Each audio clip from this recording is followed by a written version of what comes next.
Yo, what's up, guys? My dudes and dudettes.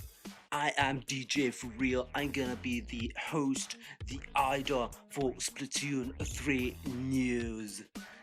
This is gonna be an exciting year for Splatoon, and I'm really excited, yo. This is going to be the best time ever. White Squid Summer, yo. Let's get on with the Splatoon 3 news already. Here we go.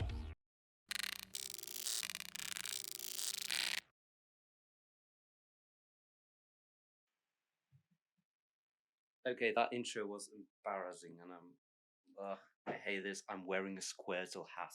Makes no sense, but I hope you enjoyed it. Hope it was funny. Uh, yeah, I want to talk about Splatoon 3. This week, Splatoon 3 was, of course, revealed a few months ago already, and I think I was really surprised about this announcement. Mostly because when it started, the trailer, I thought it was a spin off, to be honest. And spin-off in my mind made more sense to me.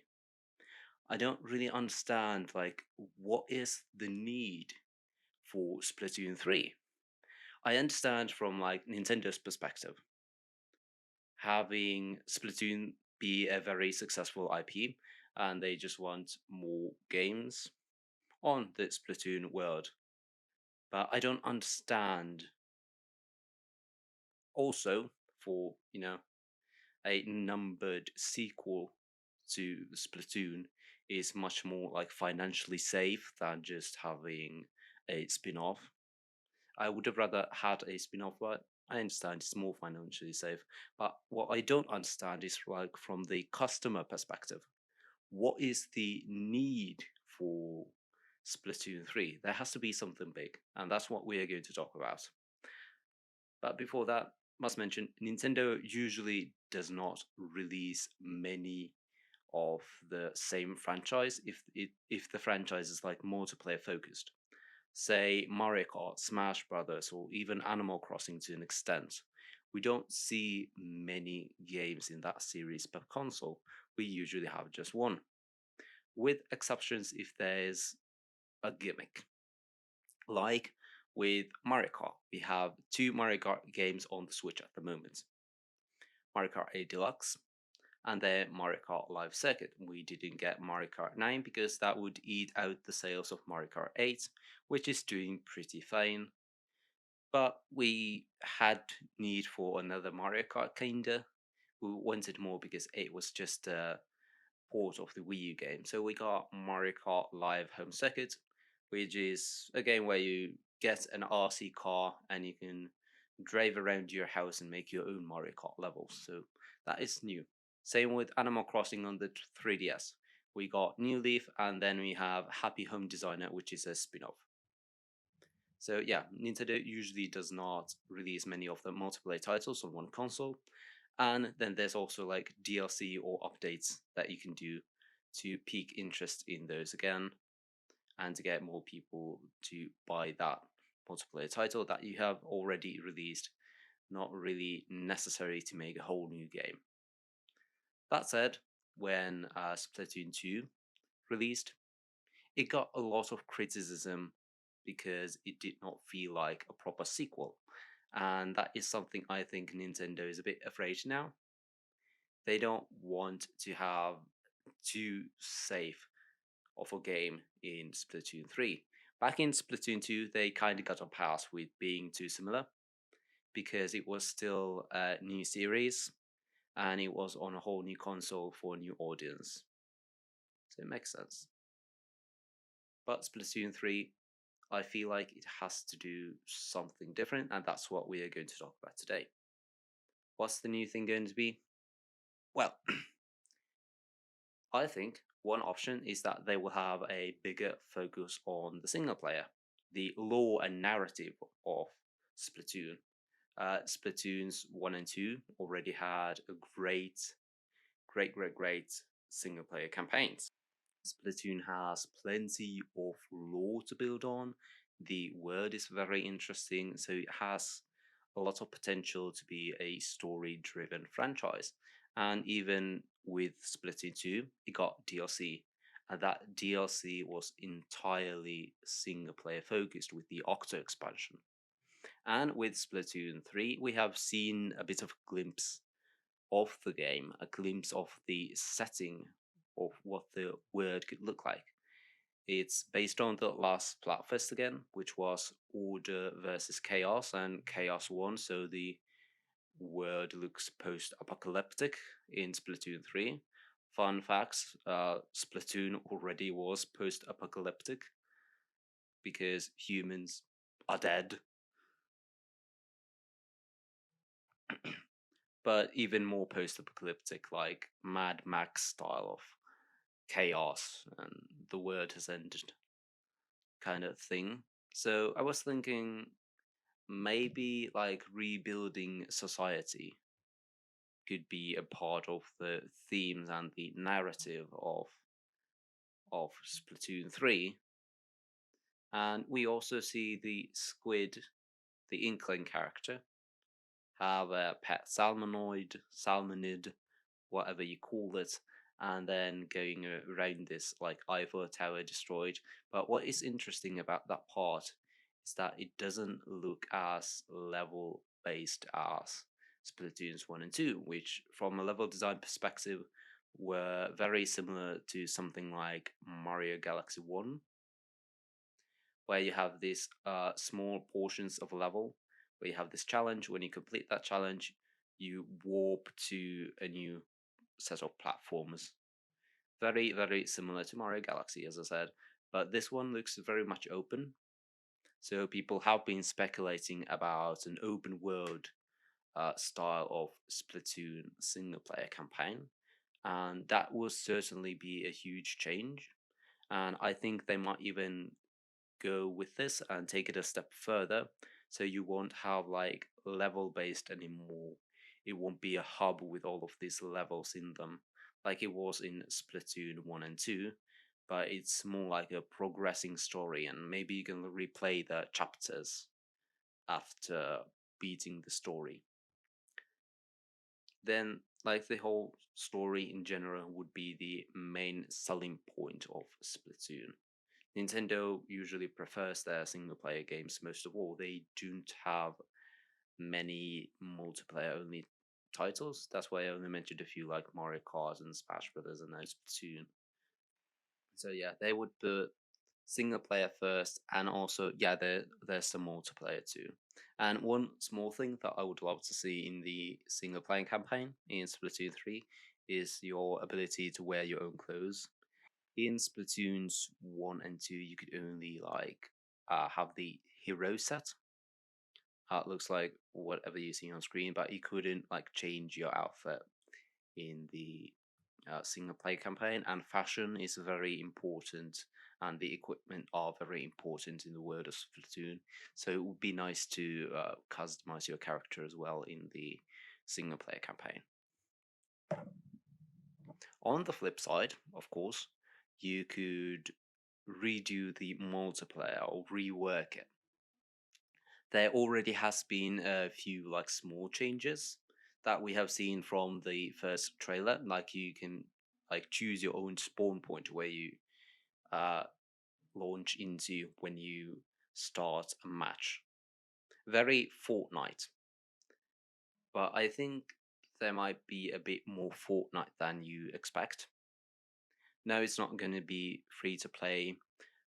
Maybe a Splattle Royale type of deal, but I will talk about that later. But what I mean by this is having it be more like other service games that we have had, where you have like these seasons, and each season brings like new maps, new weapons, new gears. The whole uh, post launch updates will be in like the seasons format that you see in other like service-based shooters, your Fortnite, your Apex Legends, Overwatch, Valorant, that kind of deal. And it would be cool in Splatoon 3 if these seasons always like ended in a Splatfest, and all of the seasons will be like building up to the Splatfest in the end. And I think Nintendo could do this as well to kind of strengthen Splatoon's place as an esport.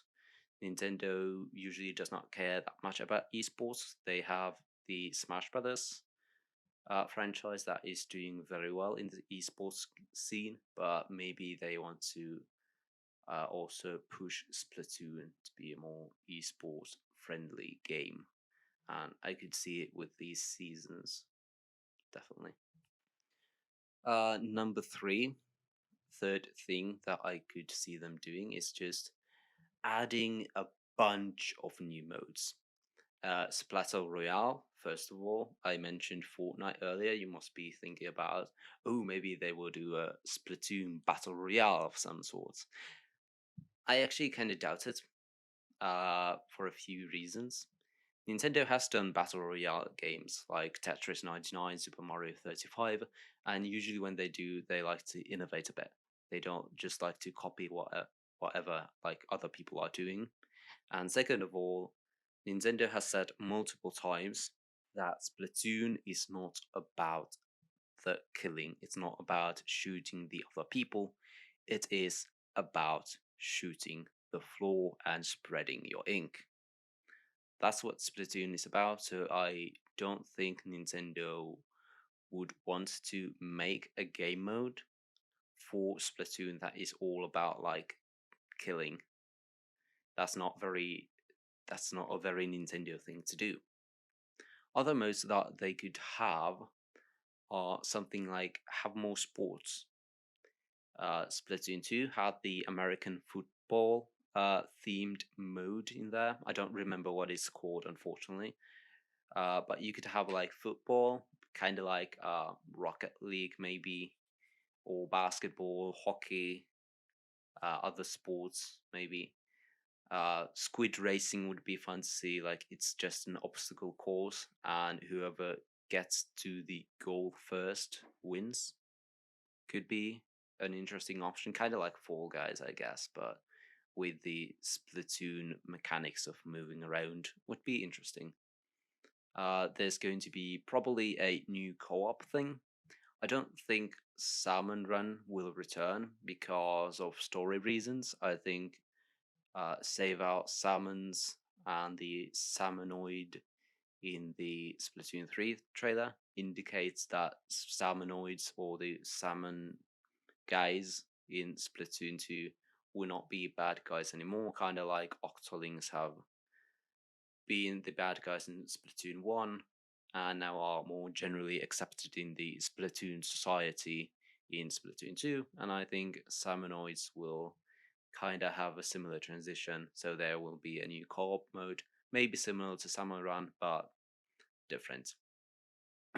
Talking about the little Salmonoid, it would be fun if you could take care of it. Maybe there will be like a caring center where you could have like these salmonoid pets and raise them. Kind of like a child garden in Sonic Adventure 2. You would find these salmonoids all around the world, and then you could bring them to the salmonoid garden and take care of them.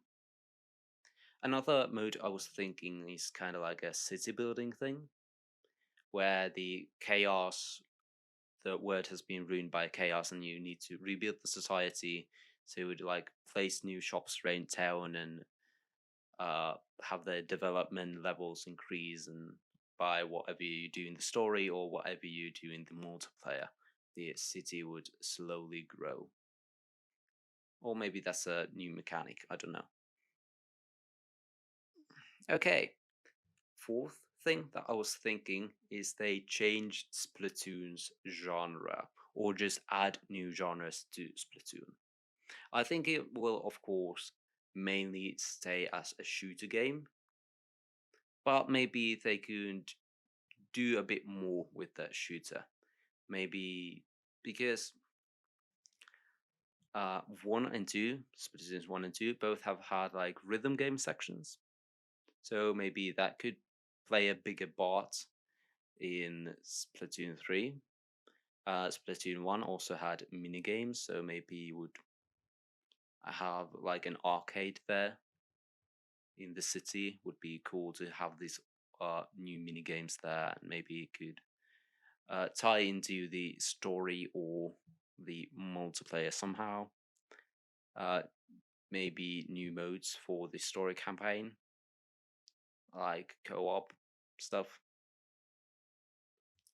social simulation aspect, where you can just hang around with the characters, make friends with the Splatoon universe characters, your Squid Sisters, Off the Hook, and whatever have you, Captain Cuttlefish.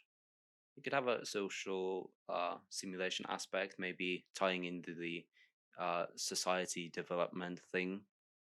And then I was also thinking the Splatoon world has gotten very dark at points, so maybe they will bring like some aspects of horror into the multiplayer or the single player, where you have to like escape the horrifying creature.